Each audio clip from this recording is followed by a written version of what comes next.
है, अवगमन होता है, तो उस समय क्या होता है कि प्रकाश मुड़ जाता है। देखो यहाँ पर होता, ये मुड़ता क्यों है? सबसे पहले बात, ये मुड़ता क्यों? देखो बात ऐसा है कि चार चक्का गाड़ी जा रहा है, स्विंग, खाली जगह स्विंग, बहुत फास्ट में जा रहा है, बहुत फास्ट में जा रहा है, सिगरेट जा रहा है, अचानक से पानी आ गया, पानी जा गया, एक चक्का मान लो, एक चक्का जो है पानी में फंस गया, तो कैसे मारेगा गाड़ी? थोड़ा मुड़ेगा ना जी। जैसे फास्ट जा रहा है, वो पानी में फंस गया, पानी नहीं तो एग्जाम्पल मान लो कि पत्थर है, पत्थर में टकरा जाएगा, ऐसे पत्थर में टकरा जाएगा तो ऐसे मुड़ जाएगा। देखो मान लो ये जो चार गो चक्का होता है, चार गो चक्का कैसे बनाए, इसे मान लो ये चार चक्का है, ठीक है, ये जा रहा है, ये पत्थर है, जा रहा है, पूरा फास्ट में जा रहा है, ऐसे टकराया, ऐसे टकराएगा ना, ऐसे मुड़ जाएगा कि नहीं मुड़ जाएगा? ऐसे जा रहा है, ऐसे टकराएगा, ऐसे मुड़ जाएगा। सेम यहाँ पर भी होता है, ऐसे तरह गया तो ऐसे मुड़ गया ना। तो घिसा हुआ कांच एग्जांपल होता है ना, परिभाषा का मैंने पिछले चैप्टर में पढ़ाया था। तो घिसा हुआ कांच है, जैसे कि ये है घिसा हुआ कांच, ठीक है, मैं कैसे घिसा हुआ कांच बनाऊं? ये है घिसा हुआ कांच, ठीक है, यहाँ पर घिसा हुआ कांच है, यहाँ से ना प्रकाश लौटेगा, अंशतः ही थोड़ा ही निकलेगा, लेकिन निकलेगा ना जी, निकलेगा। तो यहाँ पर तो अपवर्तन होगा ना, हाँ होगा ना। इसका मतलब पारदर्शी की जगह पर पारभासी भी होगा, समझे? तो यहाँ पर मैं क्या बताना चाहूंगा कि जब प्रकाश विकिरण एक पारदर्शी माध्यम ना लिख करके आप सीधे लिखो एक माध्यम से दूसरे माध्यम, ये पारदर्शी नहीं लिखो। कई टीचर क्या होते हैं कि ये लिखा देते हैं कि जब प्रकाश किरण एक पारदर्शी माध्यम से, अरे भाई पारभासी में भी हो सकता है, पारदर्शी में क्यों नहीं हो सकता यार? देखो ना यार, पारभासी में भी हो सकता है, लॉजिकल बात है, हम पढ़े हैं, जो ज्ञान हमें मिला है, जो बुक में बताया हुआ, उस ज्ञान के आधार पर हम कह सकते हैं कि पारभासी में भी हो सकता है, समझे? हाँ ये हो सकता है। यहाँ पानी में पदार्थ की मात्रा ज्यादा है, यहाँ पर पदार्थ की मात्रा कम है। जैसे कि भीड़ भाड़ जब कम होता है, जब भीड़ भाड़ नहीं रहता है, तो नॉर्मली हम गाड़ी फुल स्पीड पे चलाते हैं, और जैसे ही भीड़ भाड़ आता है, मेला ठेला आता है, भीड़ भाड़ हो जाता है, तो हम क्या करते हैं, धीरे कर देते हैं गाड़ी की स्पीड को, क्लच दबा करके ब्रेक पे हाथ रखे होते हैं और धीरे धीरे चलते रहते हैं, है ना? सही बात है कि नहीं है, बताइए। हाँ, बात तो सही है। तो यहाँ पर जो होता है कि मात्रा कम है, यहाँ पर तो स्पीड में आता है प्रकाश, जाता है, लेकिन जैसे ही प्रकाश की, अब देखो अपवर्तन द्वारा प्रभावित कारक, मतलब कि भैया अपवर्तन हुआ ना, तो उससे प्रकाश में क्या क्या चेंजेस आएंगे, प्रकाश में क्या क्या अलग होंगे, प्रकाश क्या, इसमें जो किरण आया इधर से गया, तो भैया कुछ तो चेंज हुआ होगा प्रकाश में भी। हाँ जैसे ही आप ऐसे कर रहे थे, नहीं देख पा रहे हो, जैसे ही चश्मा पहन लिया आराम से देख पाते हो कि नहीं देख पाते हो? बिल्कुल सही बात। इसका मतलब क्या हुआ, जो चश्मा है, चश्मा से भी प्रकाश गुजरेगा, लेकिन वो चश्मा में अपवर्तन होगा, अपवर्तन जैसे ही अपवर्तन होकर के आपके आंख तक पहुंचेगा ना वो प्रकाश किरण, तो उसकी तीव्रता कम हो गया। तो स्वागत है आप सभी का इस नए बैच में, और इस बैच में मैंने आपका पूरा का पूरा क्लास 10th का साइंस खत्म कर देने वाला हूँ आपके एग्जाम से पहले, ठीक है? कैसे क्या, बाकी इससे पहले 2 वीडियो आए हैं, उसमें मैंने बाकी चीजें बताया है कि कब कैसे क्लास का शेड्यूल है क्या नहीं, वो मैंने बताया। और ये क्लास 10th के लिए क्रैश कोर्स है, वो भी साइंस के लिए, ठीक है, जिसमें आपका फिजिक्स, केमिस्ट्री और बायोलॉजी, मतलब कि भौतिकी विज्ञान, जीव विज्ञान और रसायन विज्ञान कंप्लीट करवाया जाएगा, ठीक है? हमारे पास जो समय बचा हुआ है वो बहुत ज्यादा है, कंप्लीट हो जाएगा, आराम से हो जाएगा, इसमें कोई शक वाली बात नहीं है, ठीक है? पूरा डिटेल में हम पढ़ेंगे, थ्योरी वीडी सब, ठीक है? अब देखो ये चैप्टर स्टार्ट करने से पहले ना कुछ बातें आपसे करनी है, जैसे कि अभी चल रहा है अक्टूबर, तो जाहिर सी बात है कि आप जनवरी से फरवरी से जब से पढ़ाई स्टार्ट किए होंगे, क्लास 10th में आए होंगे, कुछ तो पढ़े होंगे ना। तो मैं एक रिक्वेस्ट करना चाहूंगा आप सबसे, जो भी चैप्टर आप पढ़े हैं ना, तो उस चैप्टर को मेरे से नहीं पढ़िएगा। मैं ऐसा क्यों बोल रहा हूँ, कोई भी एक अच्छा टीचर होगा ना, तो वो एक चीज जरूर बोलेगा कि आप मेरे पास पढ़ने आए हैं ना, तो आप ये समझ के पढ़िएगा कि जीरो, मतलब मैं इससे पहले इस चैप्टर को कुछ नहीं आता है, ये समझ के कि आपको पढ़ना है, क्योंकि सब टीचर का अपना अलग अलग ढंग से पढ़ाने का तरीका होता है। टॉपिक जो होता है बहुत सारे टीचर का हेरफेर होता है, कुछ टॉपिक कुछ टीचर पहले पढ़ाते हैं, कुछ टॉपिक बाद में पढ़ाते हैं।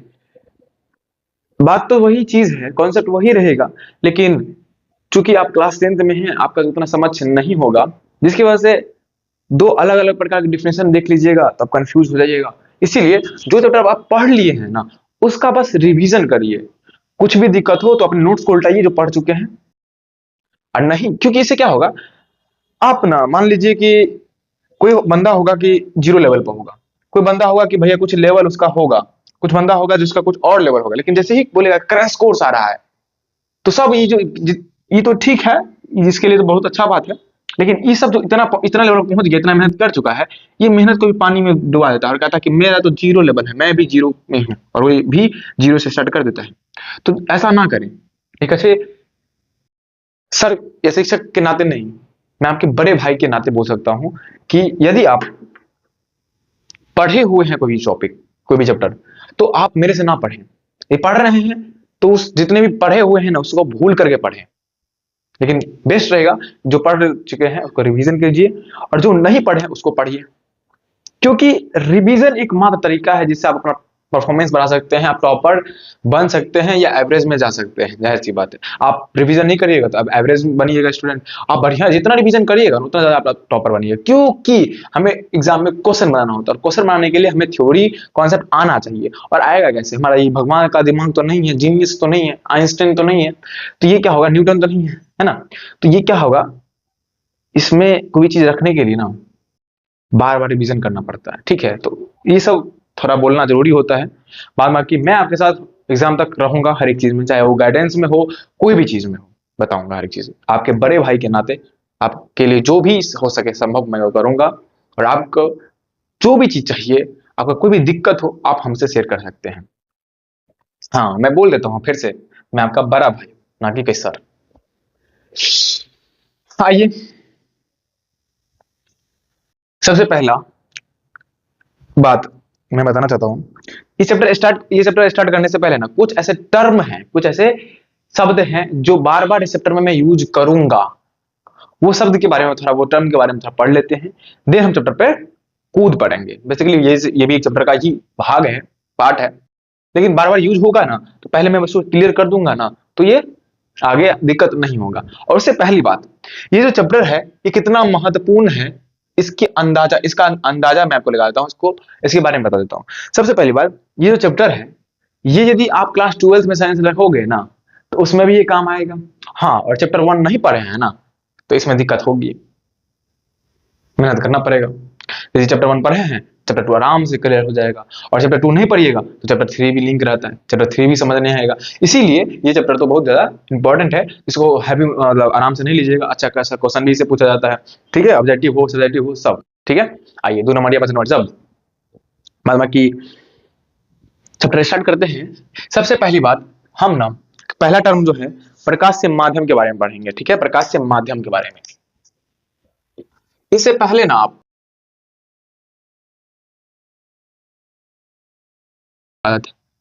प्रकाश से माध्यम, एक प्रकाश से माध्यम आप चैप्टर 1 में पढ़े हुए होंगे, जैसे कि आप पढ़े थे ना कि जिस वस्तु से पूर्णतः प्रकाश चला जाए, सारा का सारा प्रकाश आए और लौट के चला जाए, मतलब उसी से पार हो जाए, 100% का 100% पार हो जाए, तो उसे हम क्या कहते हैं, पारदर्शी पदार्थ कहते थे।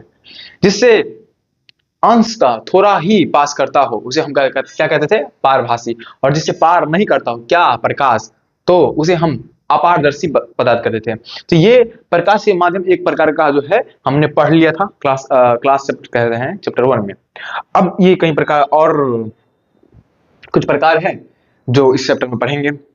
तो प्रकाश के माध्यम में 2 प्रकार के होते हैं। सबसे पहले प्रकाश के माध्यम क्या होता है, वैसा माध्यम जिस माध्यम में प्रकाश गमन करता हो, जिस रास्ते से हम जाते हैं उसे सड़क कहते हैं, और जिस रास्ते से प्रकाश जाता है, जिस माध्यम से जाता है उसे प्रकाश से माध्यम कहते हैं। नाम ही देखो ना, माध्यम कैसा आता है, प्रकाश से का मतलब हुआ प्रकाश का माध्यम। ठीक है, डिफिनेशन की कोई बात नहीं है इसमें, बस समझिए। ठीक है, ये सब आने वाला नहीं है, लेकिन चैप्टर समझने के लिए बहुत इंपॉर्टेंट है। इन सब के डिफिनेशन में कोई चिंता नहीं लेने का, जैसा मैं पढ़ाऊंगा आप ट्रस्ट कर सकते हैं हम पर, और एक चैप्टर पढ़ करके आप देख सकते हैं कि चैप्टर खत्म करिए, उसके बाद क्वेश्चन बैंक उठाइए, क्वेश्चन ना बने फिर हमें बोलिएगा। ठीक है, आइए, ये 2 प्रकार के होते हैं। पहला अंगी माध्यम, आज हाथ दुख रहा है पता है, जोश जोश में ना आज डायमंड पुशअप मार लिए, वो भी फर्स्ट टाइम मारे 30 बार मार लिए, बहुत टाइट हो गया हाथी, बहुत टाइट होता है। ठीक है, समांगी माध्यम को इंग्लिश में हम कहते हैं होमोजीनियस, होमोजीनियस मीडियम, ठीक है, होमोजीनियस मीडियम कहते हैं। और प्रकाशीय माध्यम को हम कहते हैं ऑप्टिकल मीडियम। क्या कहते हैं?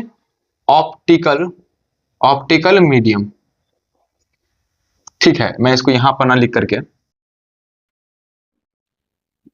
यहां पर लिखूंगा, ठीक है, होमोजीनियस। ये समांगी माध्यम है क्या? समांगी माध्यम, यदि आप क्लास 9 पढ़े होंगे तो आपने एक समांगी विलयन पढ़ा होगा। समांगी विलयन, समांगी विलयन किसे कहते हैं? समांगी विलयन ऐसा विलयन होता है जिसके हर एक जगह का जो कण होता है वो समान होता है। मतलब आप एग्जांपल में ले लोगे तो चीनी पानी, मतलब कि शरबत, शरबत में क्या होता है कि पानी में हम चीनी मिलाते हैं, तो देखिएगा जो शरबत होता है, क्या निचले वाला नीचे का पानी जो होता है वो ज्यादा मीठ होता है और ऊपर का कम? नहीं, हर जगह सेम मीठा होता है। अच्छे से घोलिएगा ना तो आप देखिएगा कि सब जगह का मीठा, जितना मीठा नीचे होगा उतना ही मीठा मीठा ऊपर होगा, जितना चीनी की मात्रा नीचे होगा उतना ही ऊपर भी होगा। ठीक है, तो ये विलयन को हम समांगी विलयन कहते हैं। वैसे ही समांगी माध्यम क्या होता है कि वैसा मीडियम जहां, वैसा माध्यम जिस माध्यम का क्या, जिस माध्यम का क्या ताप, दाब, घनत्व, घनत्व।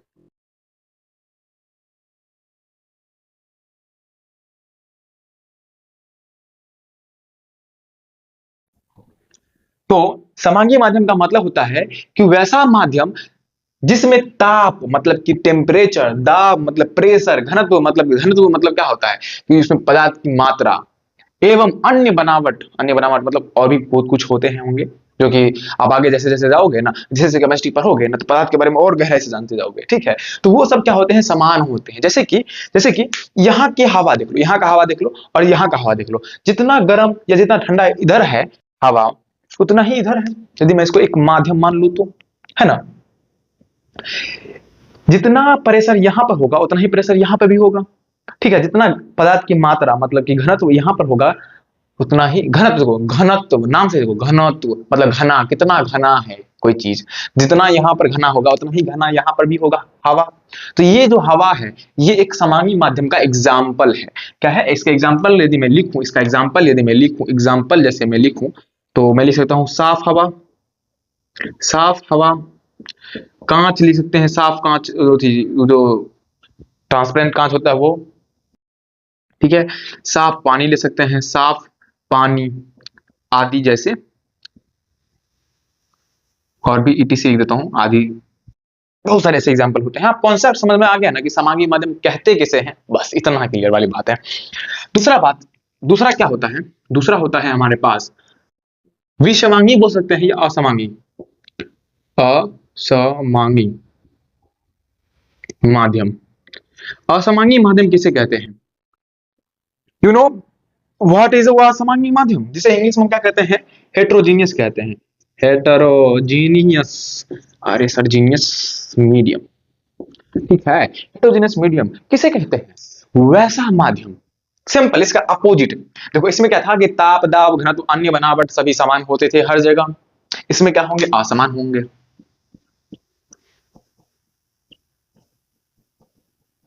वही चीज यहां पर लिख दो कि अब देखो आपको बोलेगा इसका डिफिनेशन क्या होगा। डिफिनेशन यदि मैं मान लीजिए कि बोर्ड एग्जाम में आ गया ये चीज कि समांगी माध्यम किसे कहा जाता है जी बताइए, तो आप कैसे लिखोगे समांगी माध्यम?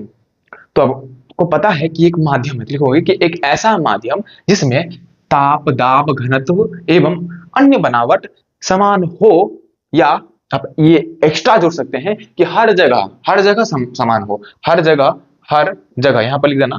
यहाँ पर ऐड करना चाहोगे तो ऐड कर लेना, यहाँ पर क्या ऐड कर लेना कि हर जगह समान हो, जिसका ताप, दाब, घनत्व हर जगह समान हो उसे क्या कहेंगे? समांगी माध्यम कहेंगे। लेकिन ऐसा माध्यम जिसका ताप, दाब, घनत्व हर जगह समान नहीं हो उसे असमांगी माध्यम या विसमांगी माध्यम कहेंगे, इंग्लिश में हेट्रोजीनियस मीडियम कहेंगे। जैसे कि एग्जांपल में आप लेंगे तो एग्जांपल समझिए, एग्जांपल में आप ले लो गंदा पानी, गंदा पानी। ठीक है, जैसे कि ये है, हमने पानी का गिलास लिया और इसी में पानी भरा हुआ है, इसमें जो है पानी भरा हुआ है।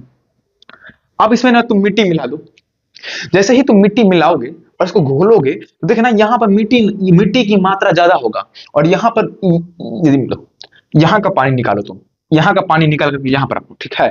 यदि यहाँ का पानी तुम निकाल करके यहाँ पर रखोगे ना, और यहाँ का पानी निकालो, तो देखोगे तो यहाँ पर ना मिट्टी, पानी में जो मिट्टी का मात्रा होगा वो कम होगा इसके मुकाबले, और यहाँ नीचे में ज्यादा होगा। अब ऐसे प्रैक्टिकल करके भी देख सकते हो। प्रैक्टिकल कैसे करना है भाई, सिंपल से गिलास लेना, पानी मिलाकर, पानी में क्या कहते हैं मिट्टी मिलाकर देखना।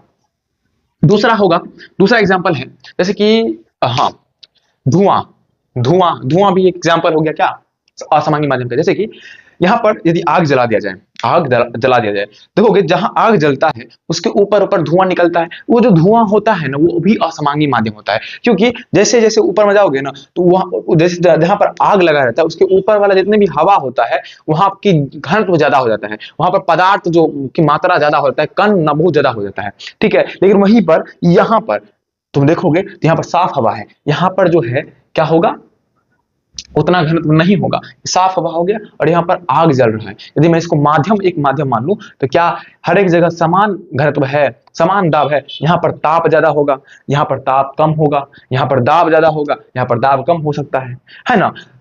तो ये चीज क्या कहलाएगा, ये चीज असामान्य माध्यम कहलाएगा। वैसा सिंपल सिंपल वैसा माध्यम जिस माध्यम में हमें अंतर दिखे, हर जगह सेम चीजें नहीं।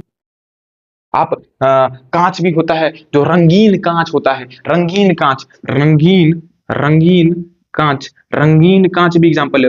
जैसे कि आप चश्मा देखे होंगे, मेरे पास होगा तो मैं दिखलाता हूँ एक मिनट। शायद मेरे पास है बट मेरे यहाँ पर नहीं है फिलहाल। देखोगे कि आप चश्मा देखोगे, मैं यहाँ पर पिक्चर लगा दूंगा कि यहाँ पर ज्यादा, मतलब एक ऐसा चश्मा होता है जो कि नॉर्मली मार्केट में हम जब पहनते भी अपने सब कि नीचे में ज्यादा रंग होता है, ऊपर में थोड़ा कम रंग रहता है, मतलब नीचे में रंगीन रहता है, ऊपर में सादा रहता है, ठीक है। तो उसमें क्या होता है, वो क्या होता है, असामान्य माध्यम होता है, क्योंकि भैया एक जगह ज्यादा, एक जगह रंगीन, एक जगह सादा चश्मा में, आप यहाँ पे पिक्चर देख सकते हो, ठीक है। ठीक है, तो ये प्रकाश से माध्यम क्लियर हो गया होगा। दूसरा यदि मैं प्रकाश की बात करूं, दूसरा टॉपिक यदि मैं बात करूं तो दूसरा होता है प्रकाश से घनत्व।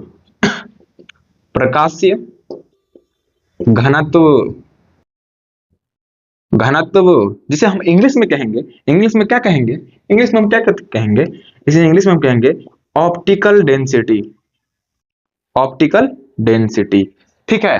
घनत्व का फॉर्मूला किसे किसे पता है बता दो। डेंसिटी बराबर वॉल्यूम, मास बटा वॉल्यूम, या वॉल्यूम बटा मास, बता दो।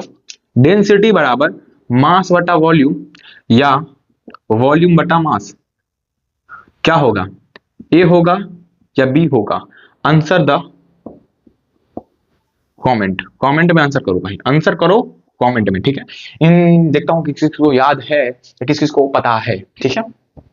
प्रकाशीय घनत्व भी दो प्रकार के होते हैं, प्रकाशीय घनत्व भी दो प्रकार के होते हैं। एक जो होता है वो होता है, एक जो होता है वो होता है सघन माध्यम, सघन माध्यम, सघन माध्यम, सघन माध्यम जिसे हम क्या कहते हैं, जिसे हम इंग्लिश में कहते हैं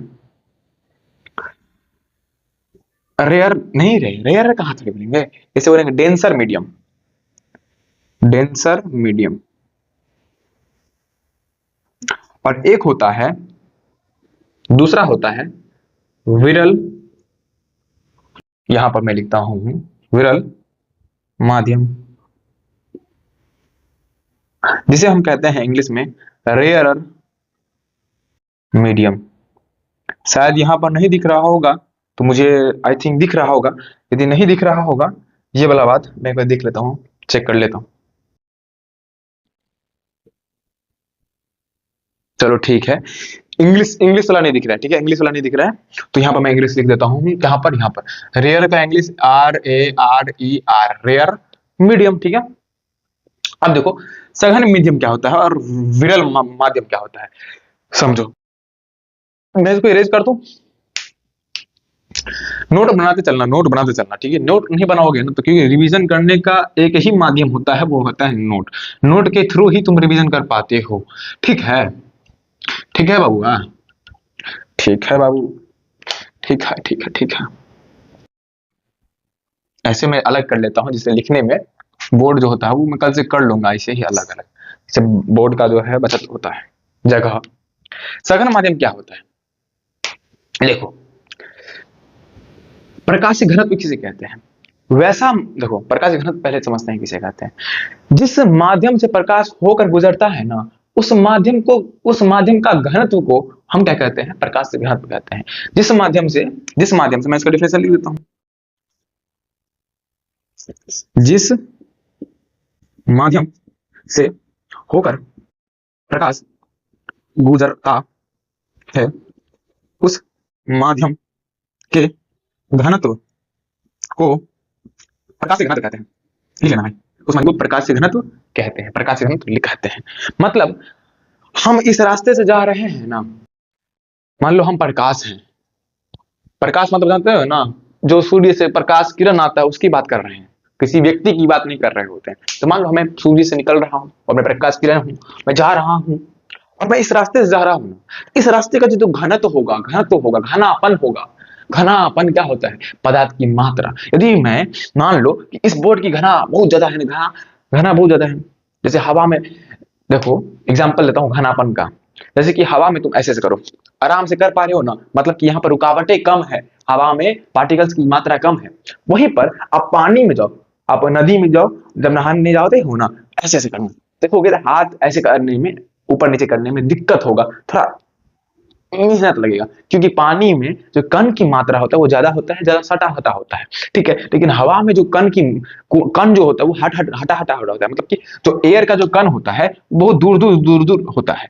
और ये चीज जो है केमिस्ट्री में आप पढ़ते हैं, पदार्थ के बारे में डिटेल में पढ़ना है केमिस्ट्री में पढ़िए, समझ से बताओ। केमिस्ट्री पढ़ाबे न करेंगे और नेंथ नहीं पढ़े तो थोड़ा मोड़ा दिक्कत तुम होबे करेगा कि पदार्थ में ये जो सर कह रहा है कि हवा में कण जो होता है वो हट के होता है और पानी में थोड़ा सर के रहता है। ये क्या बात बोल रहा है? ये जो है आप पढ़े होंगे ठोस, द्रव्य और गैस की प्रॉपर्टी में, कि ठोस किसे कहते हैं, गैस किसे कहते हैं, द्रव्य किसे कहते हैं, ठीक है। तो उसकी बात है। फिलहाल अभी हम पाते हैं सघन माध्यम का मतलब सिंपल सा है। सघन का मतलब ही देखो ना, सघन मतलब डेंसर, मतलब होता है कि वैसा माध्यम जिस माध्यम का घनत्व ज्यादा हो, ऐसा माध्यम। मैं थोड़ा जोड़ देता हूं और लिखता हूं, ऐसा माध्यम जिसका, देखो भाई राइटिंग मैं बोलता हूं ना, तो कहीं कुछ मान लो राइटिंग में दिक्कत हो जाए ना, समझ ना हो ना, तो प्लीज आप, मैं बोलता हूं तो उससे लिख लिया करो। ऐसा माध्यम जिसका घनत्व घनत्व क्या हो, ज्यादा हो, उसे कहते हैं सघन माध्यम। और वैसा घनत्व मतलब कि चीजें लिख दो ना, ऐसा माध्यम जिसमें जिसमें जिसमें पदार्थ की मात्रा, ये था ठीक रहेगा, पदार्थ की मात्रा ज्यादा हो, उसे सघन माध्यम कहते हैं। और विरल माध्यम किसे कहेंगे?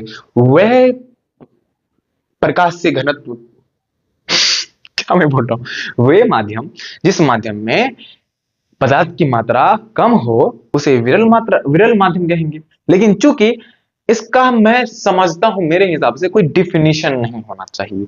क्यों नहीं होना चाहिए वो आपको आगे समझ में आ जाएगा। जैसे कि इसका एग्जांपल मैं देता हूं, सघन माध्यम किसे कहेंगे, सघन माध्यम का एग्जांपल और विरल माध्यम का एग्जांपल जब देखोगे ना, तो आपको बहुत जोर का झटका लगेगा। सबसे पहली बात मुझे बताओ कि हवा और निर्वात में कौन सघन है और कौन विरल का एग्जाम्पल है। मैंने एक चीज बोला कि पदार्थ की मात्रा जिसमें ज्यादा हो, मतलब कि जिसमें घनापन ज्यादा हो। जैसे कि पानी और हवा में, पानी घना है ना, दिक्कत होता है ना हाथ ऐसे ऐसे करने में, तो वो ज्यादा घनापन हुआ, मतलब वो सघन माध्यम कहलाया। किसके मुकाबले? हवा के मुकाबले, है ना। तो वही चीज बात बता रहा हूं कि हवा और निर्वात क्या होता है, चैप्टर 1 में भी हम बताए थे कि वह जगह जहां पर कुछ नहीं होता है, जैसे कि स्पेस, जहां पर कुछ नहीं होगा, वहां पर हम निर्वात कहेंगे। जहां प्रकाश की चाल कितना होता है, 3 × 10⁸ मीटर पर सेकेंड या 3 लाख किलोमीटर पर सेकेंड, है ना। बिल्कुल बिल्कुल बिल्कुल बिल्कुल सर, बिल्कुल, ये आपने सही बात बोली। तो कौन होगा सघन, कौन होगा विरल, आप अपने मन में ही बोलिए, नहीं तो कमेंट बोलिए। जब मैं पूछता हूं मतलब बोला करिए, शर्माइएगा नहीं कि ऑनलाइन क्लास कर रहा, नहीं, ऐसे नहीं, फील लेना है एज अ ऑफलाइन क्लास जैसा, तब तो मजा आएगा। जैसे जैसे मैं पढ़ाऊंगा, जैसे मैं पूछूंगा, नहीं मैं सुन रहा हूँ, क्या बात बोले, सुन रहे हैं, आपका आवाज आ रहा है, बोलिए। बिल्कुल, आप अभी नहीं बता सकते कि सघन कौन है, विरल कौन है, बता सकते हैं कि ये हमारा जो है हवा, ये सघन है, और ये जो है विरल है। तो मैं ऐसे दिखा दूं, इस एरो का मतलब होता है जिन्ना पूंछ दिखाया, पूंछ मतलब कि भाला, ये जो है नोकी है, भाला का नोकी उसी को भोंकेगा जो कमजोर होगा, होगा ना। इनमें इस घनापन में कमजोर कौन है, कम घना ये है, मतलब कमजोर ये है, मतलब कि नोकीला ऐसा होता है, ग्रेटर देन लेस देन वाला साइन है, तो ऐसे दिखला दिया, इसका मतलब कि कम घना है, ये ज्यादा घना है, इसका मतलब ये विरल हुआ, और ये घना हुआ, मतलब कि सघन माध्यम हुआ। और ये दोनों जो है ना, ये दोनों जो है ना, ये दोनों तुलनात्मक है, मतलब एक दूसरे का तुलना करिएगा ना, तब पता चलेगा कि विरल और सघन। जैसे कि अभी मैंने आपने बोला ना, अभी आप ही बोले कि हवा क्या है सर, सघन है, ठीक है।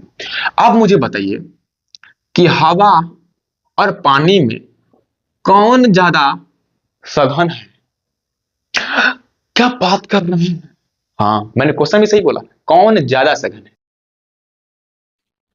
तो अभी आपने बोला ये सघन है, ये विरल है। यदि मैं यहाँ पर एग्जाम्पल में लिखा देता, यहाँ पर आराम से देखिए, धैर्य रखिए और पूरा पढ़िए, ये चीज जैसे पढ़ाना होता है मैं पढ़ा रहा हूँ। यदि मैं इसको एग्जाम्पल में लिख देता, एग्जाम्पल में कि हवा, पानी, हीरा, ये सब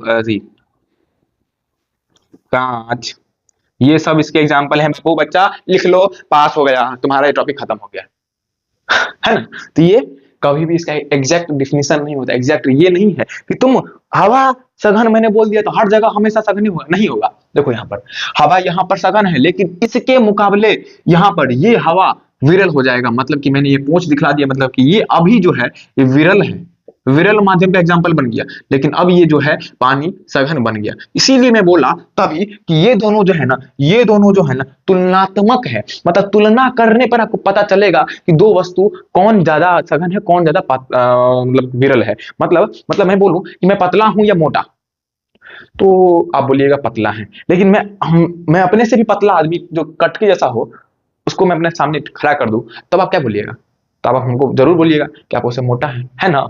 वही कोई मोटा आदमी, मान लीजिए कोई हट्टा कट्टा आदमी आ रहा है, मेरे सामने खड़ा हो जाए, तो मेरे सामने तो खट्टा मतलब मोटा तो रहेगा, लेकिन उससे भी मोटा यदि मैं खड़ा कर दूं उसके बगल में, तब तो पतला बन जाएगा उसके सामने। तो ये दोनों डिपेंड करता है कि उसके अगल बगल के कौन है, मतलब अगल बगल में के हिसाब से तुम्हारा पोजीशन डिसाइड होगा, तुम पर क्या टैग लगेगा, तुम क्या कहलाओगे, ये डिसाइड करेगा तुम्हारे अगल बगल में कौन है, तुम किसके साथ कंपेयर कर रहे हो, ठीक है। वही बात है, हम फिक्स नहीं बोल सकते हैं कि हवा या पानी सघन है। जैसे कि अभी मैंने बोला ना कि पानी जो है सघन, अभी देखिए, अभी बताता हूं आपका, अभी अभी अभी अभी आपका निकालता हूं, पानी और कांच, अब इन दोनों में सघन कौन है, विरल कौन है। आप बोलिएगा क्या, ये तो पानी होगा ना, अभी हम बताए थे ना, नहीं नहीं नहीं नहीं नहीं नहीं, अब इस सघन, ई हो गया सघन और ई हो गया विरल, इसके मुकाबले, क्योंकि अब देखो पहले पानी का मुकाबला, पानी का कंपेयर हवा के साथ हो रहा था, जो कि हवा में घनता कम है, सघनता कम है, इसीलिए हवा क्या हो गया, विरल बन गया। लेकिन यहाँ पर पानी और कांच में, कांच क्या हो गया, सघन हो गया, क्योंकि यहाँ पर पानी है, और पानी में इसके मुकाबले यहाँ पर घनत्व कम है पानी का, और यहाँ पानी के मुकाबले कांच में घनत्व ज्यादा है, इसलिए क्या हो गया, सघन हो गया। इसमें इसके मुकाबले इसमें पदार्थ की मात्रा ज्यादा है, इसीलिए सघन हो गया, और ये क्या हो गया, विरल हो गया, ठीक है। अब बोलिएगा सर कांचो ठीक है, कांच, चलो चलो कांच सघन हो गया। अब देखो फिर, यदि मैं हीरा का मुकाबला करा दूं कांच के, तब क्या होगा, तब फिर कांच बन गया विरल। अब जो है कांच बन गया विरल, और हीरा जो है वो सघन बन गया। अब कई लोग का दिक्कत, अब मन में एगो खुरापति जो बच्चा दिमाग से कंफ्यूज रहता है ना, तो उसके दिमाग में ये जरूर चल रहा होगा, सर भैया लोहा जो होगा वो तो सबसे ज्यादा सघन होगा। लेकिन बाबू भैया आपका अभी कहना, ये सवाल उठाना सही है, क्योंकि मैंने अभी तक बोला ही नहीं है, प्रकाश का अपवर्तन पढ़ाया ही नहीं है, इसीलिए आप ये बोल दे रहे हैं। आगे मैं बताऊंगा कि जो पापा जिससे प्रकाश जाएगा उसी से ना अपवर्तन हो पाएगा। अब उसमें आरे पार नहीं कर पाएगा तो अपवर्तन कहाँ होगा? प्रकाश का परावर्तन का मतलब होता है टकरा करके लौट जाना, वो तो हर एक में होता है। लेकिन अपवर्तन होने के लिए उसमें जाना जरूरी पड़ता है, जाना पड़ेगा, घुसना पड़ेगा, उसे पार होना पड़ेगा। और जिसे पार होबे नहीं करेगा उसमें खाक अपवर्तन। समझे कि नहीं समझे? तो लोहा में अपवर्तन होबे नहीं करता है क्योंकि अपारदर्शी माध्यम होता है, इसीलिए ये ना ही सघन ना ही विरल, ये इस कैटेगरी में आबे नहीं करता है। समझे? तो यहाँ पर ये चीज भी आपको याद रखना पड़ेगा। आप क्वेश्चन यहाँ से ऑब्जेक्टिव बन सकता है कि निम्नलिखित में से कौन ज्यादा सघन है। एग्जाम्पल देगा, निम्नलिखित में से कौन सघन है, दे देगा हवा, ऑप्शन ए, बी पानी, सी हीरा, डी कांच। तो कौन दोगे टी, कौन सा होगा आंसर? ज्यादा सघन कौन है? हीरा ना है, सी मार दोगे। समझे बाबू भैया? सबसे ज्यादा सघन अभी इस इनमें सबसे ज्यादा सघन कौन है? तो हीरा है। उससे कम कौन है? तो कांच। उससे कम कौन है? पानी। मतलब सबसे ज्यादा हीरा, उसके बाद कांच, उसके बाद पानी, उसके बाद हवा, उसके बाद निर्वात। तो ऐसे ऐसे ऐसे ऐसे ऐसे लगा दो और ये बना दिया मैंने आपका ऑब्जेक्टिव क्वेश्चन का एक कॉन्सेप्ट। ऐसे ही ना ऑब्जेक्टिव बनता है। क्वेश्चन यहाँ से पूछेगा तो ऐसे ही पूछेगा कि तो आप, हाँ मैं इसके साथ लेक्चर के साथ मैं डीपीपी देने वाला हूँ, तो डीपीपी में ये सब क्वेश्चन मिल जाएगा। या प्रैक्टिस जो भी मैंने टॉपिक पढ़ा रहा हूँ उस टॉपिक से जो भी बनेगा क्वेश्चन वो मैं खुद बना करके क्वेश्चन बैंक से जो भी होगा वो मैं आपको दे दूंगा। और ये क्वेश्चन पूछा गया है, आप देख लेना, क्वेश्चन बैंक उल्टा करके क्वेश्चन पूछा गया है कि निम्नलिखित में से कौन सघन है कौन विरल है, बहुत बार पूछा गया है। तो ऐसे ही है ना। चलिए आई थिंक आपका क्लियर हो गया होगा, तो मैं इसको इरेज कर देता हूँ। जो है एक नया चीज देख लीजिए, सापेक्षित सापेक्षित घनत्व। ये चीज जान लीजिए, इसको इंग्लिश में क्या कहते हैं? रिलेटिव घनत्व कहेंगे। Relative density, relative density. नाम से ही देखो, रिलेटिव, सापेक्षित मतलब कि किसके सापेक्ष, इसके सापेक्ष इसका घनत्व, इसके सापेक्ष इसका घनत्व। मतलब सिंपल वही चीज जो मैंने अभी अभी अभी जो मैंने समझाया ना, जैसे मैं अभी एग्जांपल लिखा हुआ था कि भैया हवा, निर्वात, हाँ कांच, पानी है ना, कांच और पानी में कौन ज्यादा घनत्व है? तो इसका घनत्व ज्यादा है। और हवा और निर्वात में निर्वात का कम है, हवा का ज्यादा है। तो वही चीज बतानी, यदि मैं पूछ लूं कि पानी के सापेक्ष हवा का घनत्व कितना है, वही तो है सापेक्षित घनत्व। सापेक्षित घनत्व दो घनत्व का, सापेक्षित घनत्व का मतलब होता है कि एक किसी वस्तु के सापेक्ष दूसरे वस्तु का घनत्व कितना है, रिलेटिव। समझे? रिलेट करके मतलब कि मैं मान लो कि इस ई है गोलू और ई है मोटू, ठीक है? अब समझो, दिख नहीं रहा तो छोड़ो, यहाँ पे हाथ देखो, इसको मैं मुस्कुराता, ये जो है थोड़ा साइड है। अब समझो, मैं बोलता हूं कि गोलू के मुकाबले मोटू जो है कितना मोटा है, या कितना, गोलू के मुकाबले मोटू का कितना ज्यादा वजन है। वैसे ही ये कि कांच के मुकाबले, कांच के सापेक्ष पानी का घनत्व कितना है, वही सापेक्षित घनत्व है। जैसे कि यहाँ पर सापेक्ष मैं बता रहा हूं कि गोलू के सापेक्ष मोटू कितना मोटा है, या गोलू के सापेक्ष मोटू का वजन कितना है। समझे? सापेक्ष क्या होता है, समझ में आ गए हो लो? तो आगे बढ़ियो, बढ़ल जाओ। आज पसंद आ रहा है तो लाइक जरूर मारिएगा। काहे? काहे कि फ्री में तो पढ़ा रहे हैं, लेकिन कुछ तो दीजिएगा ना भाई। तो लाइक करने से क्या होता है, और कमेंट, सबसे बड़ी बात कमेंट, लाइक दो ना लो लेकिन कमेंट में रिव्यू जरूर दो, कि इससे ना अगला जो वीडियो बनाएंगे ना उसके लिए मोटिवेशन मिलता है। क्योंकि ना ही तो हम आसपास में तुम सब हो कि मस्ती मजाक करते रहेंगे, तुम तो कहीं हो अपने रूम में बैठे हुए, हम अपने रूम अकेले बना रहे हैं, तो हमारा मोटिवेशन कहां से मिलेगा? आपके कमेंट से। और आप मेरे में मैं क्या क्या दे पाऊं आपको, क्या आपको चाहिए, ये मैं कैसे जानूंगा, ये कमेंट के थ्रू जानूंगा। एक माध्यम क्या है, कमेंट ही है अपने दोनों को बातचीत करने का। इसलिए कमेंट में जो भी हुआ है लिखो भाई। अब ना प्रकाश का अपवर्तन और प्रकाश के अपवर्तन का कारण पढ़ेंगे। इससे पहले इसको मैं इरेज कर लेता हूँ। क्या टॉपिक स्टार्ट हो रहा है, यहाँ पर टॉपिक लिखते हैं। Topic to be started. Prakash का, मैं शॉर्ट में लिखता हूँ, प्रकाश का अपवर्तन, अपवर्तन, अपवर्तन एवं कारण, ये हमारा टॉपिक है, वो स्टार्ट हो रहा है। मैं पहले बोर्ड को दो भाग में बांट लेता हूं। ठीक है, आइए। प्रकाश का अपवर्तन क्या होता है समझिए। ये हम ना क्या ले लें, एग्जांपल में कांच ले लेते हैं। ये जो है पानी ले लेते हैं, ठीक है। यहां पर पानी हमारे पास रखा हुआ है, ठीक है।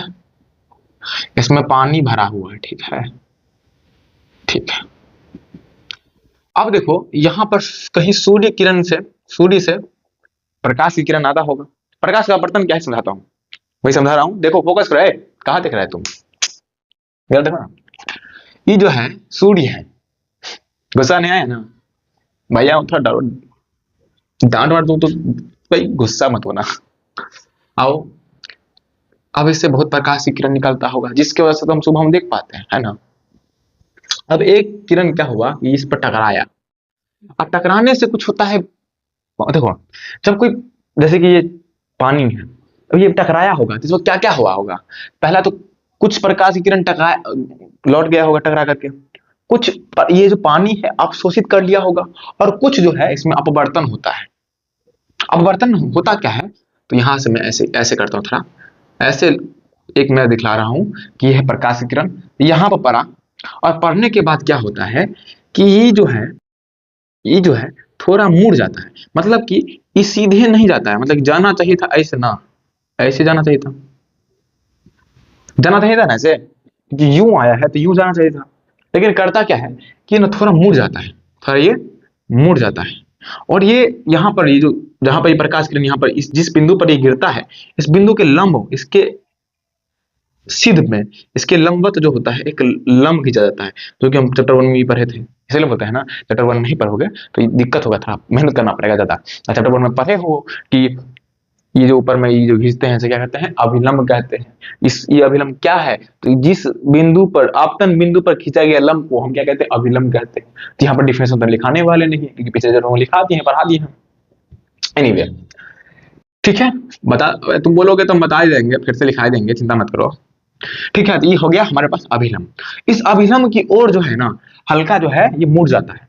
तो ये मुड़ने की घटना है ना, इस घटना को ही हम प्रकाश का अपवर्तन कहते हैं। प्रकाश का अपवर्तन क्या होता है कि जब किसी एक माध्यम से दूसरे माध्यम में प्रकाश की किरण जाता है, अवगमन होता है, तो उस समय क्या होता है कि प्रकाश मुड़ जाता है।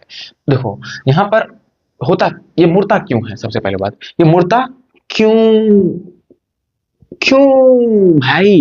देखो बात ऐसा है कि चार चक्का गाड़ी जा रहा है, स्विंग, खाली जगह स्विंग, बहुत फास्ट में जा रहा है, बहुत फास्ट में जा रहा है, ऐसे करके जा रहा है। अचानक से पानी आ गया, पानी जा गया, एक चक्का मान लो, एक चक्का जो है पानी में फंस गया, तो ऐसे मारेगा गाड़ी, थोड़ा मुड़ेगा ना जी। जैसे फास्ट जा रहा है, फास्ट जा रहा है, फास्ट जा रहा है, वो पानी में फंस गया, पानी नहीं तो एग्जाम्पल मान लो कि पत्थर है, पत्थर में टकरा जाएगा, ऐसे पत्थर में टकरा जाएगा, पत्थर में टकरा जाएगा तो ऐसे मुड़ जाएगा। देखो देखो मान लो ये जो चार गो चक्का होता है, तो चार गो चक्का कैसे बनाए, इसे मान लो कि चार गो चक्का है, कैसे बताएं जी।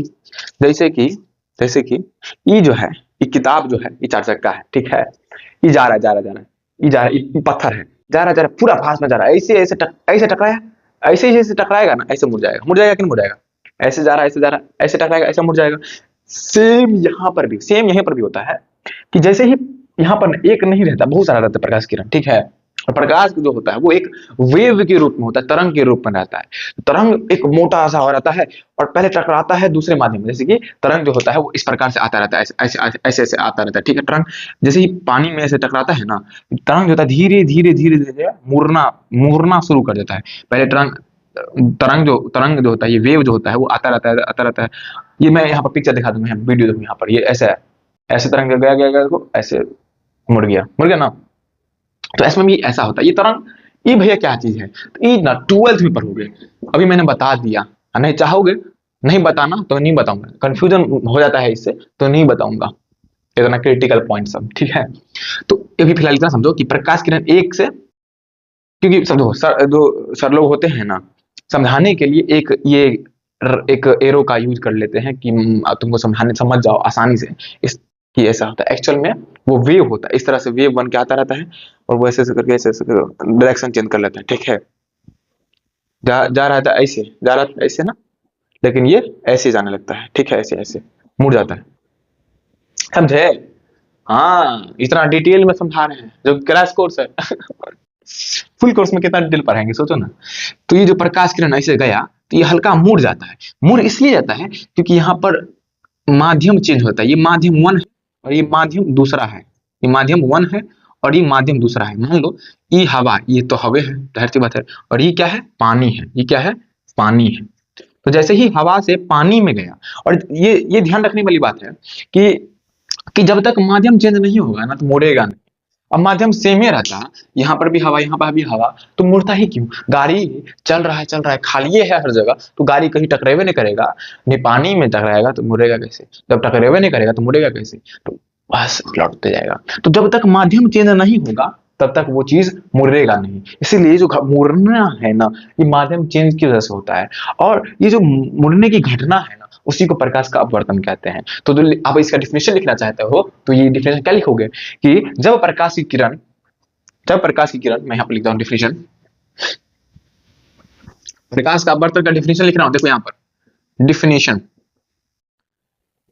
जब प्रकाश किरण किरण किसी पारदर्शी पारदर्शी माध्यम से, किसी नहीं लिखना है, अरे, जब प्रकाश किरण एक पारदर्शी माध्यम से, एक पारदर्शी पारदर्शी माध्यम माध्यम से दूसरे पारदर्शी माध्यम में जाता है, तब तब प्रकाश अपना पथ तब प्रकाश अपने पथ से मुड़ मुड़ या विच विचलित हो जा हो जाता हो जाता है। मुड़ने की इसी घटना को प्रकाश का अपवर्तन कहते हैं। अपवर्तन कहते हैं। ये है डिफिनेशन, ये है डिफिनेशन, लिख लो। क्या लिखोगे। और ये देखो, मैं बताना चाहता हूँ एक चीज, ये डिफिनेशन रटने की जरूरत नहीं है, किसी भी साइंस रटने वाली चीज है ही नहीं। आप देखो ना, तुम समझ में आ गया कि यहाँ पर जब प्रकाश की किरण ऐसे टकराया पानी में, पानी चूंकि पानी पे जब टकराया, तो यहाँ तक हवा हवा हवा हवा हवा था। जैसे ही यहाँ पानी टकराया, पानी एक दूसरा माध्यम बन जाता है, तो यहाँ से ना मुड़ जाएगा। अब ये मुड़ेगा, ये विलंब की ओर मुड़ गया, तो कभी कभी क्या होता है, विलंब से दूर हट जाता है। ये भी पढ़ेंगे, कब दूर हटेगा, कब पास आएगा, कब वैसे ही चला जाएगा, ये सब कंडीशन पढ़ेंगे, लेकिन धीरे धीरे पढ़ेंगे। लेकिन फिलहाल इतना समझो ना, अभी मैं डिफ्यूजन की बात कर रहा हूँ कि जब प्रकाश आया, माध्यम चेंज हुआ, मुड़ गया, और मुड़ने की इसी घटना को मैंने समझा दिया। अब अपने मन से ही बना सकते हो तुम। ये मैं भी रटता ना, तो मैं भी नहीं लिख पाता। यहाँ पर मैं विश्वास करो कि मैं, मेरे जो नोट्स है ना, उसमें अलग डिफिनेशन लिखे हुआ है। इसमें से यहाँ पर लिखा है कि जब भी कोई प्रकाश किरण एक माध्यम से दूसरे माध्यम में प्रवेश करती है, तो यह हल्का मुड़ जाती है। मुड़ने की इसी घटना को प्रकाश का अपवर्तन कहते हैं। बस डिफिनेशन ये लिखा था मैं, लेकिन मैं क्या लिखा है, ये कहां पर क्या लिखा है, अलग चीज लिखा हुआ है, अलग चीज लिखा हुआ है, ठीक है। अब कई लोग बोलेंगे, हाँ हाँ नोट से लिख रहे हो, नोट से देख के लिखा पढ़ा रहे हो। सॉरी भाई, यहाँ पर देखो, जब प्रकाश की किरण एक पारदर्शी माध्यम से दूसरे पारदर्शी माध्यम में जाता है, तब प्रकाश अपने पथ, देखो यहाँ पर मैंने एक चीज जरूर ऐड किया है कि पारदर्शी माध्यम, क्योंकि यहाँ पर प्रकाश का अपवर्तन जो होता है वो पारदर्शी माध्यम में ही होता है। क्योंकि भाई जैसे प्रकाश जावे नहीं करेगा, उसमें प्रकाश का अपवर्तन नहीं होता है। तो यहाँ पर आपको क्वेश्चन बन भी सकता है कि प्रकाश का अपवर्तन होता है पारदर्शी माध्यम में, अपारदर्शी माध्यम में, पारभासी माध्यम में, किसमें, इन तीनों में। तो लिख देना कि भैया पारदर्शी माध्यम से में क्या होता है, प्रकाश का अपवर्तन होता है। लेकिन एक चीज सोचो ना कि पारभासी में भी हो सकता है ना,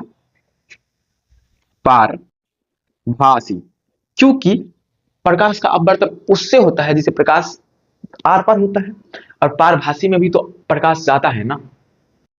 हाँ, सोचने वाली तो बात है। तो एक तरह से पारभासी भी होना चाहिए ना। हाँ भैया, पारभासी भी होना चाहिए। तो क्या हमें दोनों आंसर देना चाहिए, मतलब कि पहली बात तो ऐसे क्वेश्चन देवे नहीं करेगा कि प्रकाश का अपवर्तन होता है पारदर्शी माध्यम में, पारभासी माध्यम में, अपारदर्शी माध्यम में, ऐसा कभी क्वेश्चन आगे नहीं करेगा। लिख लो ये ऑप्शन के साथ, क्योंकि इसमें ना पारदर्शी और पारभासी दोनों ही हो सकता है। यदि ऑप्शन दे दे पारभासी तो पारभासी को भी आंसर देना, ठीक है। लॉजिकल बात है, लॉजिकल सोचो, इसमें कोई बड़का चीज सोचने वाली बात नहीं है भाई, नॉर्मल बात है। प्रकाश का अपवर्तन कैसे होगा, प्रकाश पार कर रहा है तो प्रकाश का अपवर्तन होता है, जिससे पार होगा उससे होगा। अपार होना मतलब होगी, मान लो कांच है, घिसा हुआ कांच, घिसा हुआ कांच एग्जांपल होता है ना पारभासी का, मैंने पिछले चैप्टर में पढ़ाया था। तो घिसा हुआ कांच है, जैसे कि ये है घिसा हुआ कांच, ठीक है। मैं कैसे घिसा हुआ कांच बनाऊं, ये है घिसा हुआ कांच, ठीक है। यहाँ पर घिसा हुआ कांच है, यहाँ से ना प्रकाश लौटेगा, अंशतः ही थोड़ा ही निकलेगा, लेकिन निकलेगा ना जी। हाँ, निकलेगा निकलेगा। तो यहाँ पर तो अपवर्तन होगा ना। हाँ होगा ना, इसका मतलब पारदर्शी की जगह पर पारभासी भी होगा, समझे। तो यहाँ पर मैं यहाँ पर क्या बताना चाहूंगा कि जब प्रकाश विकिरण एक पारदर्शी माध्यम ना लिख करके आप सीधे लिखो एक माध्यम से दूसरे माध्यम, ये पारदर्शी नहीं लिखो। कई टीचर क्या होते हैं कि ये लिखा देते हैं कि जब प्रकाश किरण एक पारदर्शी माध्यम से, अरे भाई पारभासी में भी हो सकता है, पारदर्शी में क्यों नहीं हो सकता यार। देखो ना यार, पारभासी में भी हो सकता है। मुझे कोई समझाया है, कोई बड़ा टीचर है तो मुझे बताया है, क्यों नहीं होगा। लॉजिकल बात है, हमने पढ़े हैं, हम पढ़े हैं, जो ज्ञान हमें मिला है, जो बुक में बताया हुआ है, उस ज्ञान के आधार पर हम कह सकते हैं कि पारभासी में भी हो सकता है, समझे। हाँ ये हो सकता है, इसीलिए अपने डिफिनेशन में से ये मत लिखना, लिखना है तो लिख देना कि एक पारदर्शी या पारभासी माध्यम से दूसरे पारदर्शी या पारभासी माध्यम में, ये लिखो। नहीं तो सीधे लिखो कि जब प्रकाश किरण एक माध्यम से दूसरे माध्यम में जाता है तब प्रकाश अपने पथ से विचलित हो जाता है या पथ से मुड़ जाता है। पथ से मुड़ जाता है तो हम लिख सकते हो हल्का, भी लिख सकते हो हल्का, हल्का मुड़ जाता है। तो अब अपने प्रकाश अपने पथ से, या तब प्रकाश अपने हल्का मुड़ जाता है, मुड़ने की इसी घटना को हम क्या कहते हैं, प्रकाश का अपवर्तन कहते हैं। क्या ये चीज, मैं ये चीज लिखने के लिए सजेस्ट नहीं करूंगा। यदि आप एक अच्छा स्टूडेंट बनना चाहेंगे, हमारा टॉपर बनना चाहते हैं, तो आप बात समझ गए, आप लिखिए खुद से। दिक्कत हो यहाँ पर आप इसे रेफरेंस ले सकते हैं, आपके पास एक लिख कर मैंने दे दिया कि क्या है डिफिनेशन, ठीक है। आगे देखो, पहला लेक्चर है, मैं पूरा डिटेल में पढ़ाऊंगा, मतलब कि थोड़ा ये कैसे पढ़ना है वो भी साथ साथ बताते चलूंगा। अगले लेक्चर से थोड़ा वो सब नहीं बताऊंगा, ज्ञान ज्यादा नहीं दूंगा, सिर्फ मुद्दे की बात करेंगे, सिर्फ पढ़ाई की बात करेंगे, ठीक है। तो धीरे धीरे हो जाएगा, धीरे धीरे हर एक चीज हम क्लियर करते जाएंगे। पढ़ाने का तरीका हम छोड़ दीजिए, कैसे पढ़ाना है कैसा नहीं। अब प्रकाश का बर्तन क्या होता है, बस इतना ही होता है। यदि आपको पूछ दे 2 नंबर में आएगा सवाल कि प्रकाश का अपवर्तन क्या है, लिखे, तो प्रकाश का अपवर्तन का डिफिनेशन भी लिखना है, और साथ में ये डायग्राम बना दोगे ना तो 2 में से 2 देगा, और यदि डायग्राम नहीं बनाओगे तो 2 में से 1 देगा मार्क। ये लिख लो, ये लिख कर देता हूं मैं, 1 नहीं तो 1.5 देगा। डायग्राम देखो, फिजिक्स में और बायोलॉजी में डायग्राम का बहुत वैल्यू होता है। कुछ भी डिफिनेशन लिखे रहे हो, उस डिफिनेशन से डायग्राम बन सकता है, तो डायग्राम बनाओ, ठीक है। ये कैमरा चालू है कि नहीं है? हाँ ठीक है। अब देखो हम कारण पाते हैं कि कारण क्या है, ये कारण क्या है अपवर्तन का। पहला कारण नंबर 1 में लिखोगे कि माध्यम माध्यम परिवर्तन, माध्यम परिवर्तन, पहला है माध्यम परिवर्तन। सोचो यदि यहां पर माध्यम चेंज नहीं होता, मैंने अभी इससे पहले भी बोला था कि भैया देखो, हम प्रकाश की किरण को जो है ना, सूर्य से आ रहा है, देखो स्विंग, प्रकाश से माध्यम चेंज नहीं हुआ, हर जगह हवे था, चेंज नहीं होगा, वो मुड़वे नहीं करेगा, स्विंग चला जाएगा। लेकिन यहां पर जैसे ही पानी मेरा वो विचलित हो जाएगा, मुड़ जाएगा थोड़ा, ठीक है। तो ये पहला कारण है माध्यम। दूसरा कारण है घनत्व, घनत्व परिवर्तन। शायद मुझे लगता है कि दिख नहीं रहा होगा, है कि मैंने बोला घनत्व, तो घनत्व समझ लेना। जैसे कि हवा का घनत्व कुछ और होता है और पानी का कुछ और होता है। ये हमारा इस पानी के मुकाबले ये विरल माध्यम हो गया, और ये सघन माध्यम हो गया कि नहीं हो गया, बता दो, बतावा ना है जी, बतावा है ना। इसीलिए देखो, अभी हम सघन अविरल यूज किए ना, इसे नहीं बताए होते तो आप कंफ्यूज होते कि विरल क्या है सघन क्या है। अभी हम बता दिए थे तो आपने समझ लिया, ठीक है। तो विरल क्या है, सघन क्या है, क्लियर हो गया। घनत्व परिवर्तन की वजह से क्यों होता है, यहाँ पर खाली है और यहाँ पर भरा हुआ है एकदम पदार्थ की मात्रा। यहाँ पानी में पदार्थ की मात्रा ज्यादा है, यहाँ पर पदार्थ की मात्रा कम है। जैसे कि भीड़ भाड़ जब कम होता है, जब भीड़ भाड़ नहीं रहता है, तो नॉर्मली हम गाड़ी फुल स्पीड में चलाते हैं। और जैसे ही भीड़ भाड़ आता है, मेला ठेला आता है, भीड़ भाड़ हो जाता है, तो हम क्या करते हैं, धीरे कर देते हैं गाड़ी की स्पीड को, क्लच दबा करके ब्रेक पे हाथ रखे होते हैं और धीरे धीरे चलते रहते हैं, है ना, सही बात है कि नहीं है, बताइए। बात तो सही है।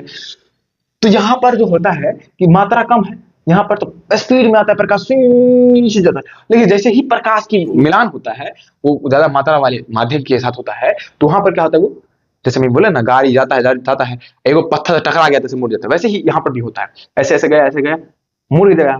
कैसे मुड़ गया, क्योंकि यहाँ पर चूंकि वेव होता है, वेव के रूप में रहता है, यहाँ पर मात्रा मिल गया, टकरा करके बदल लेता है रास्ता, ठीक है।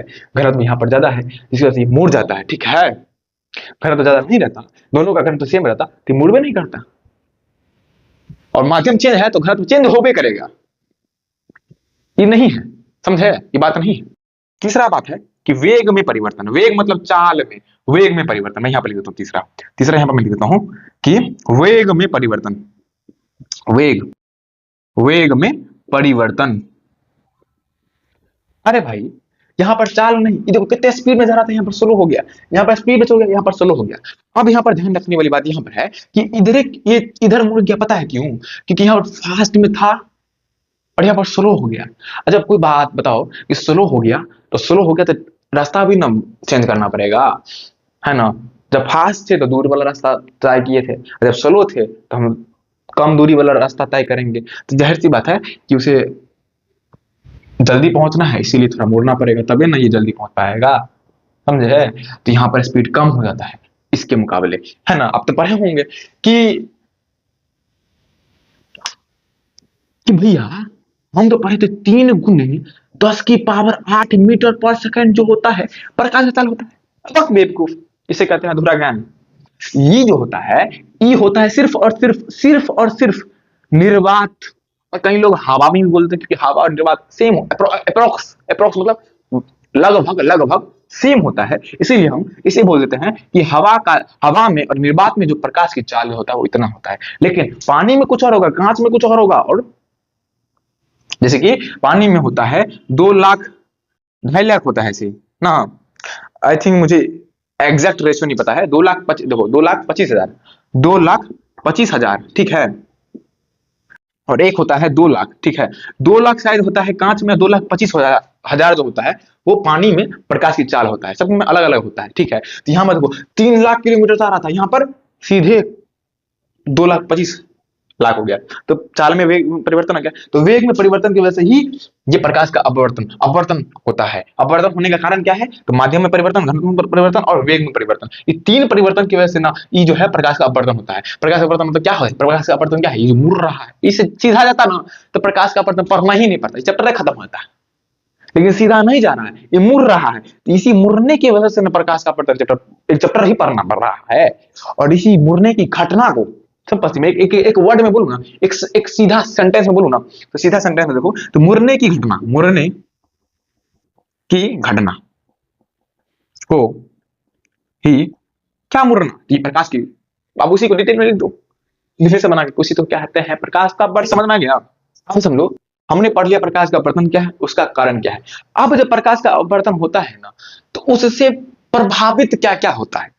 पहला बात तो प्रकाश का अपवर्तन कारण क्या था, अब हो जाता है ना, तो होने के साथ साथ क्या परिवर्तन होता है किसी चीज में, परिवर्तन। प्रकाश का अपवर्तन हो गया तो क्या परिवर्तन होगा, तो वो बात करते हैं किस चीज को वो प्रभावित करता है। जैसे कि मैंने मारा एक खींच के यहाँ पर, तो इससे क्या प्रभावित हुआ, मेरा हाथ में चोट लगा, ये टूट गया होगा, जोर से मारूंगा तब ना, अभी जोर से नहीं मारा तो नहीं, मेरे को दुखा नहीं, टूटा, समझा। तो यही होता है प्रभावित कारक, अब पढ़ने वाले हैं, ठीक है।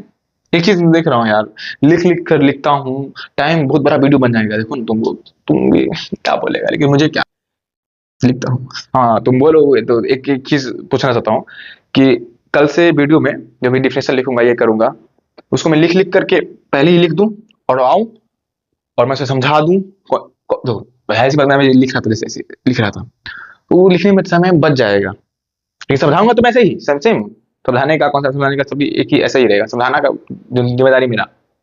ठीक है, अब आइए टॉपिक पर।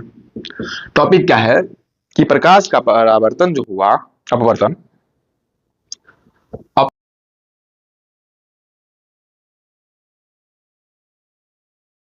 अब देखो अपवर्तन द्वारा प्रभावित कारक मतलब कि भैया अपवर्तन हुआ ना तो उससे प्रकाश में क्या क्या चेंजेस आएंगे, प्रकाश में क्या क्या अलग होंगे, प्रकाश क्या, इसमें जो किरण आया इधर से गया तो भैया कुछ तो चेंज हुआ होगा प्रकाश में भी। हाँ, बात तो सही बोल रहे हैं भैया, कुछ तो हुआ होगा, वही देखेंगे। इससे पहले आप ना ये चीज जानिए,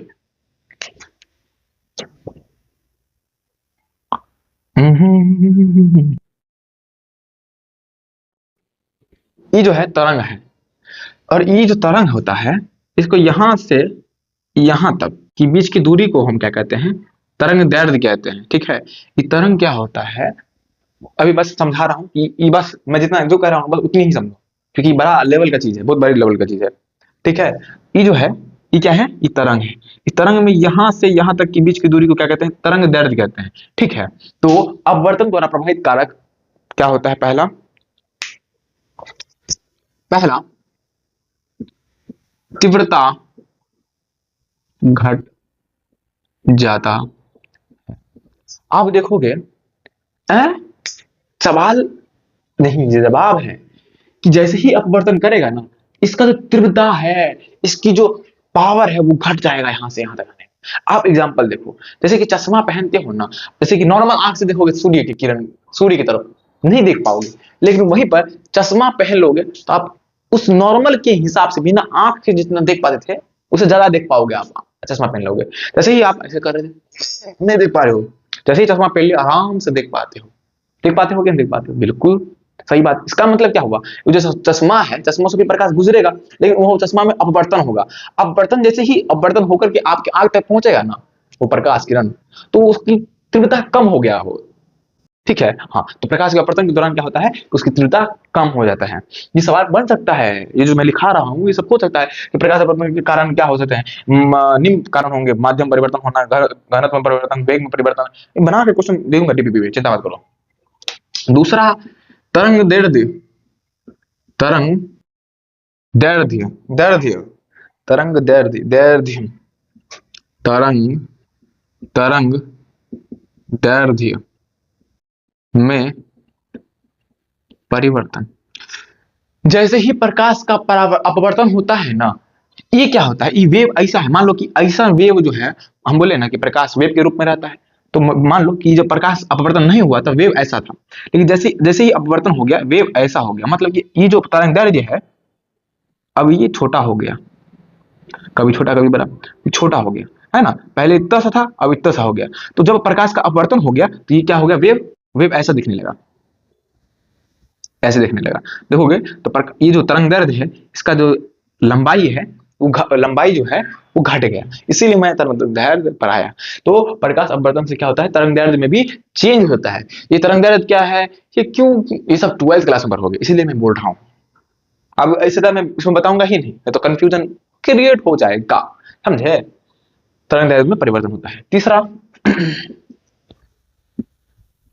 प्रकाश के वेग में परिवर्तन।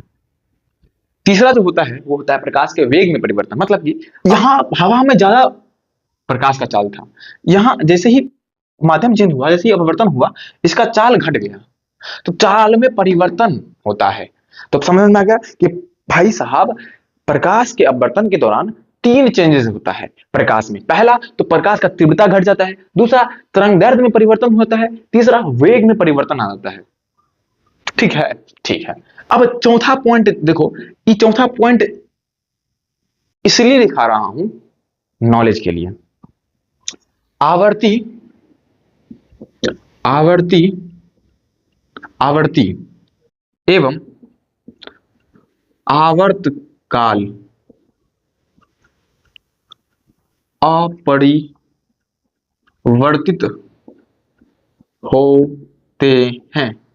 यस है, ये चिन्ह नहीं होता तो काहे लिखा है? हाँ ये देख लो, ये जो आवृत्ति है जिसे हम क्या कहते हैं, फ्रीक्वेंसी, फ्रीक्वेंसी कहते हैं, फ्रीक्वेंसी कहते हैं, ठीक है। आवर्ती मतलब होता है फ्रीक्वेंसी, फ्रीक्वेंसी, और आवर्तकाल मतलब होता है पीरियड, टाइम पीरियड। आवर्तकाल मतलब टाइम पीरियड, टाइम पीरियड, ठीक है। आवर्तकाल मतलब टाइम पीरियड होता है, आवर्ती मतलब फ्रीक्वेंसी होता है। अब मैं एक सवाल पूछता हूं आपसे, पहला, कि प्रकाश का रंग जो होता है वो चेंज, प्रकाश का रंग चेंज नहीं, प्रकाश का रंग किस पे डिपेंड करता है? किस पे डिपेंड करता है? इस पे, आवर्ती पे, या तरंगदैर्ध्य पे? ऑप्शन ए तरंगदैर्ध्य, ऑप्शन बी आवर्ती। लिख लेना पहला क्वेश्चन। दूसरा क्वेश्चन है कि क्या अपवर्तन से प्रकाश का रंग बदलता है? दो सवाल, और इन दो सवाल आपके लिए है। क्या प्रकाश, ये मैं कैसे भी लिख रहा हूं, आप अच्छे से लिख लेना कॉपी पे। क्या प्रकाश का, क्या प्रकाश के अपवर्तन के दौरान, अपवर्तन के दौरान, लिख लेना, दौरान प्रकाश के रंग में कोई परिवर्तन होता है? कोई परिवर्तन होता है, ठीक है। हाँ या ना में जवाब देना है इसका। इसमें तरंगदैर्ध्य और आवर्ती दोनों में से कौन आंसर होंगे? कल ये जब दोनों का जवाब भी आप, ये आपके लिए होमवर्क हो गया, और साथ में डीपीपी मिल जाएगा आज। आज शायद कम चांस है लेकिन देखेंगे, दे पाएंगे तो ठीक है, ठीक है, दे देंगे। और डीपीपी कहाँ मिलेगा? तो टेलीग्राम पे मिलेगा। टेलीग्राम का चैनल का लिंक यहाँ पर आपका डिस्क्रिप्शन में होगा, कमेंट में होगा, वहां पर जाकर के देख लेना। डीपीपी मिलेगा हर एक चीज क्वेश्चन प्रैक्टिस के लिए, वहां पर टेलीग्राम में मिल जाएगा। और व्हाट्सएप चैनल भी ज्वाइन कर लेना, क्योंकि वहां पर टेलीग्राम पर जो नहीं मिलेगा वो व्हाट्सएप पे मिलेगा, ठीक है। ठीक है, इतना बात क्लियर हो गया, यहाँ क्लियर हो गया। और ये चीज जो है चौथा पॉइंट, वो भी हम समझाएंगे कि ये क्यों समझाएं, बहुत बड़ी बात है। ओलंपियाड लेवल का सवाल यहाँ से बन सकता है, ठीक है। ये जो हमने बताया ना प्रभावित कारक, इससे ओलंपियाड लेवल का सवाल बनता है, बहुत बनता है, इसलिए ओलंपियाड लेवल का टॉपिक होगा। ये आप देखे होंगे बहुत सारा टीचर नहीं पढ़ाता है, लेकिन हम पढ़ा दे रहे हैं, ताकि हम आपके भैया हैं, हम सर नहीं, आपके भैया हैं। हम अपने भैया मतलब अपने बउआ को, हम अपने छोटे भाई बहन को निराश और उदास होते हुए नहीं देखेंगे, हम प्यार करवा देंगे आपको फिजिक्स से। तो चलिए मिलते हैं अगले वीडियो में, तब तक के लिए बाय। पढ़ते रहो और अच्छे से रिवीजन करते रहो, बाय। नोट बना लेना, ठीक है भाई, चलो ठीक है।